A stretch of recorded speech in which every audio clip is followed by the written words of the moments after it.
Okay, so we're going to start by reading an article written by Jason Johnson for Killscreen, which is a publication dedicated to the intersection of play and interactivity. So I'll share my screen and we'll show some images and videos alongside us talking. And the article is called Inside the Failed Utopian Games Movement. The fun theorist Bernie de Koven, whose influential book, The Well-Played Game, was recently reissued by MIT Press, introduces himself as a visionary of the new games movement, a playful crusade that grew out of the 60s counterculture when free love, sustainable living, and psychedelic bus murals were the spirit of the time. It was in the aftermath of that era when he founded his games preserve on a farm in rural northeastern Pennsylvania. That stretch of farmland was to become a utopian society founded on the ideals of good play, a commune, an art colony that opened its gates to any person and every game. This is his story as he told it to me. There's a guy named Stuart Brand who was a member of the Merry Pranksters. He wanted to create an event that this was in the time of Vietnam was an alternative form of demonstration. Not a sit-in, but a play-in, where a bunch of people got together to play games. He got the idea from military training programs, these fairly violent exercises the military was doing. He called it soft war, and that's how things got started. Playing in public in itself is a political act, especially in hard times. To get people together of different ages and cultures and languages and have them all enjoy each other and play games is so different from what was going on at the time. The hippies were protesting, the government was cracking down, the military was attacking its own civilians, and there was racial unrest. One of these games was similar to the joust event from American Gladiator, where two gladiators would use padded clubs to knock each other from their podiums. Another involved a cage ball, a large metal sphere, and two games. Two teams would push each other into one field. I had an organization that I called the Games Preserve. It was a 14-acre farm. Later, we expanded it to 25 acres. We bought it in 71. We weren't interested in raising animals. We were interested in creating a retreat to further the study of play. It was a big barn full of games that people would send to us. We wound up with maybe 1,000 different board and table games and puzzles. It was kind of like an open toy store. We had so many different games, pinball and pool and box hockey, traditional wooden games, skittles, ping pong, air hockey, sliding boards. We painted a whole wall of the barn so we could play blackboard games. There was a library full of books on games. Each game embraces a slightly different mode of play. It really made you think about the art of play. I do workshops. At that time, I called them play shops. We had all kinds of people, from youth groups to scholars to local prison officials who were interested in correcting the animosity between the guards and the prisoners because the guards were too oppressive. There were couples interested in personal growth and individuals who believed that play was really important. Maybe fun is something I need to be pursuing in life instead of aggression. We had a big sign in front of our place that just said yes. We had a sign calling it the Games Preserve, but hunters kept coming up and wanting to shoot something. People had to sleep on thin mattresses in the barn, or they could pitch tents in the woods or in the fields, or they would come inside the house. That's where the only kitchen was. We'd make meals together, we'd move games into the house.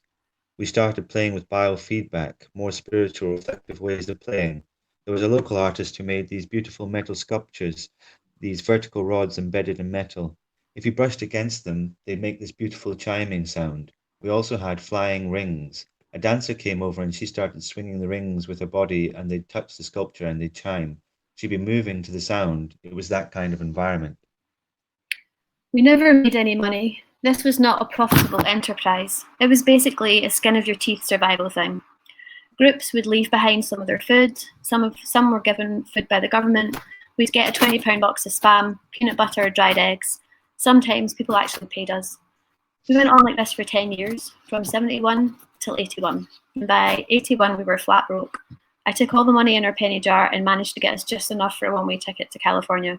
I was absolutely convinced that my next step was to be a designer of computer games. I didn't get a job with Atari as I'd hoped, I got a job with a small company called Automated Simulations. I was not a programmer, I was a designer, one of the few in the industry at the time. Since no one really knew what a computer game was supposed to be then, I got to create some outlandish games. My second game was Alien Garden. Later on, they called it the first art game. I went on and worked with Children's Television Workshop and CBS Software. Eventually, I gave up on video games. As more money came into it, people became close to experimenting with different ways of playing. Every aspect was worked out before it got programmed, and things got a lot less playful. This was around 1983. At that time, the New Games Foundation was doing programs all over the world. We were renting out equipment, including the Earth Ball, this big 6-foot diameter rubber ball. It had the world painted on it. It was very symbolic and powerful and fun to play with. I'll play a video clip of the ball.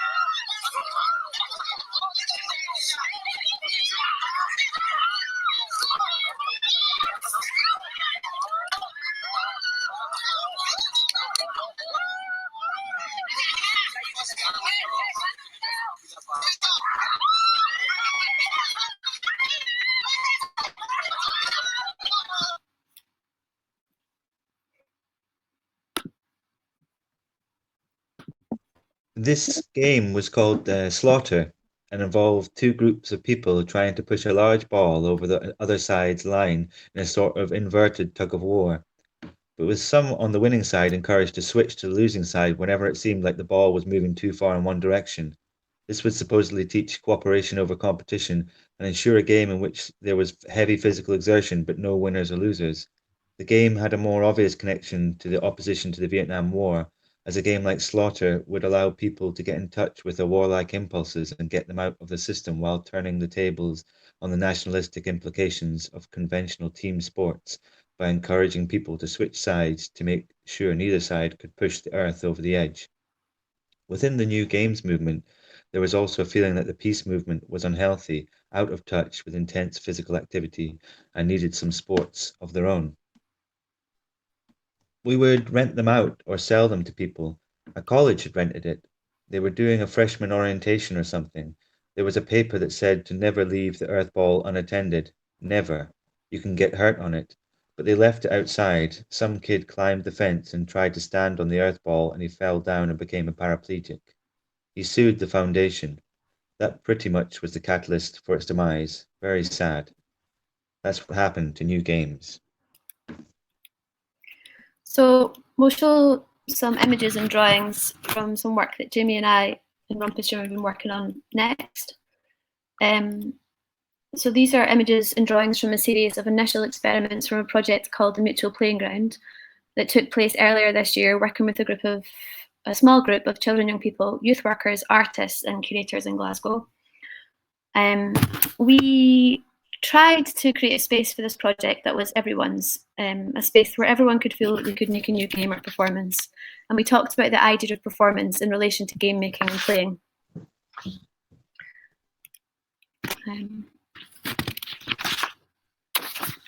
So we started with this introduction performance from Jamie.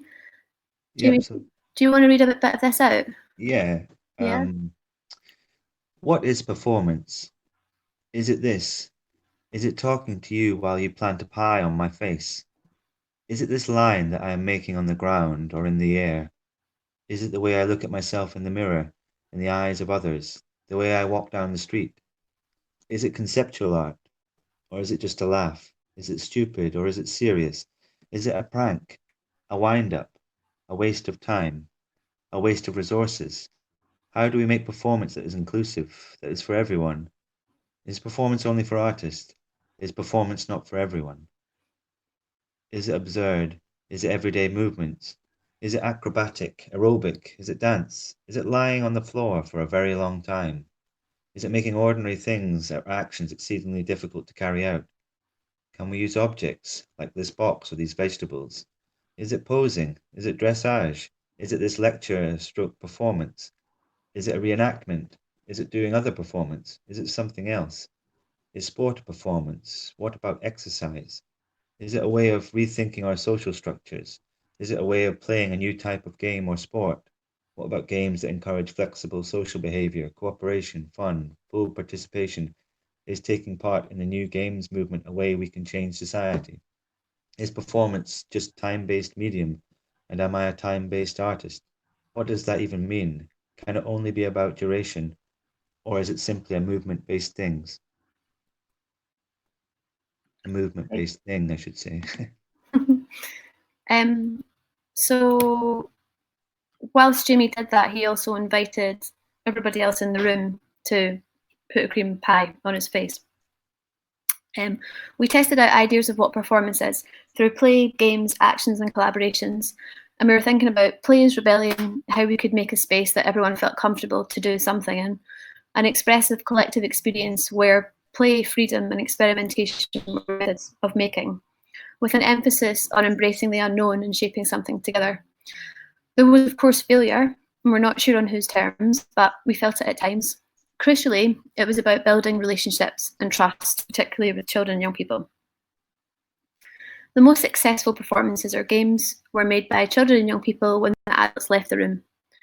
Giving them the space behind closed doors without any intervention got the most interesting, funny, and inspiring performances when they got a chance to work stuff out for themselves. And the group came up with 4 game pieces that we worked on: banana phones, carrot piece, major to minor, and leaning on a wall together. Okay, so next we're going to show a little clip from William Pope L. I guess there's someone that I became aware of a little while ago through these sort of crawl pieces, and mainly the one where he has the superhero, I think it's called The Great White Way, where he has the superhero Superman costume on. And as a skateboarder, I guess that was maybe how I first saw it, because he has a skateboard strapped to his back and he basically crawls the entire length of, I think, is it Broadway up Manhattan? And I think it took him, he did it in just sections of 6 blocks or so, and it took him about 9 years to complete. So it was just, found it really fascinating, sort of anarchic, and the way, this sort of idea that Nadia was talking about before of it, a play or performance in that way being a political act when it's done in public. Yeah, so we'll watch this. I think it's like a little 4-minute video.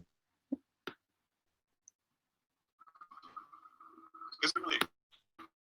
There's spirits in there. There is something in there, isn't there?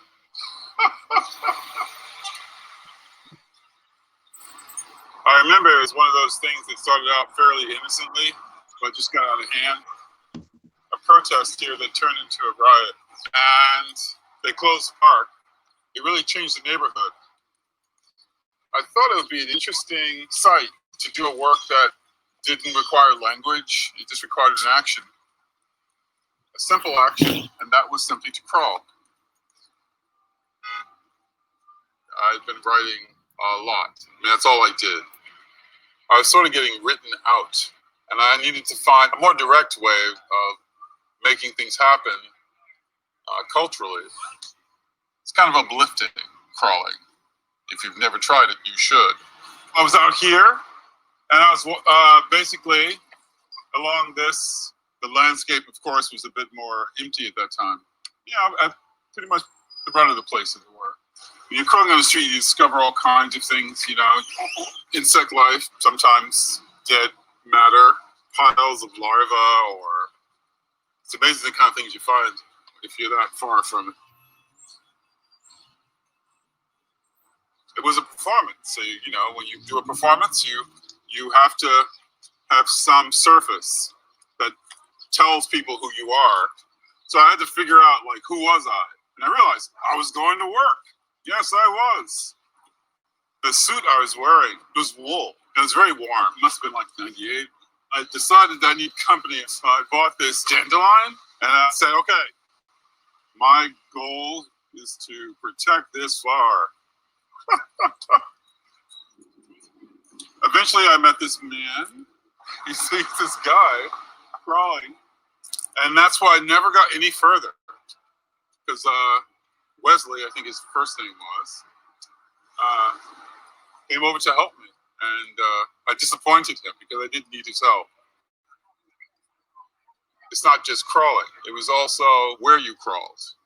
As soon as you go outside, there's this issue of where are you in space and who owns that space. So I realized that I was setting up a tension when I crawled about being in space and how you're located in that space and how you're supposed to behave in that space and who can own that space and how you can own it.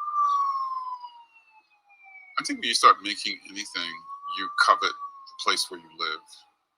I think my New York was different than some of my friends. They felt that New York was pretty much the same wherever you went in New York, and I thought the opposite.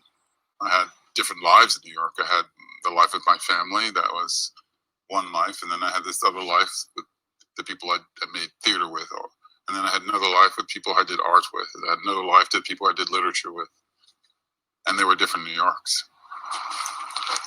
My grandmother's like real old South, you know, she just not into, what does she call it? Foolishness and devilment. I mean, sometimes I would tease her and I would say, well, you know, I do these performances.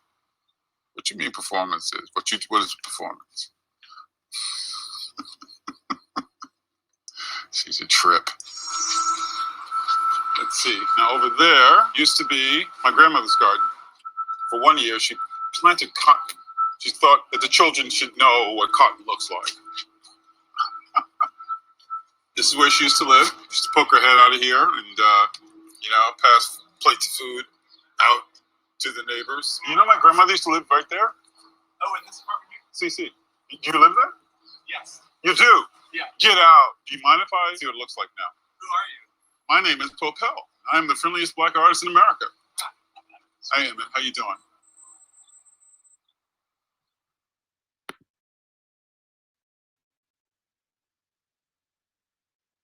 Okay.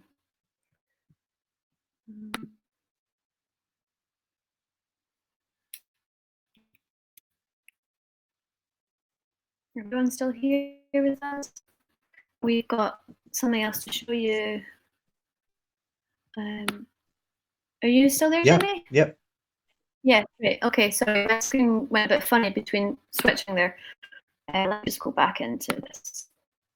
Okay, so this is a zine called Casual Games for Protesters that I found yesterday that talks about the idea of play as a form of protest. So I'll just read out the section, their about section on the website. Casual Games for Protesters is an ongoing collection of games to be played in the context of marches, rallies, occupations, and other protests. They require very little preparation and equipment. Protests can often be alienating or difficult to access for some people, whether that's because of safety concerns, lack of physical accessibility, burnout, or just not knowing how to get involved.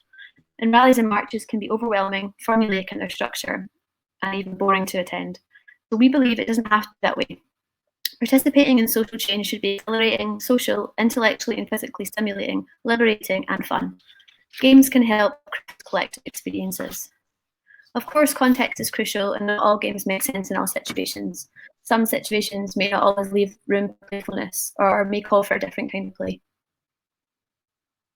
We'll share links to all the things that we've been talking about afterwards so you can have a proper look through them.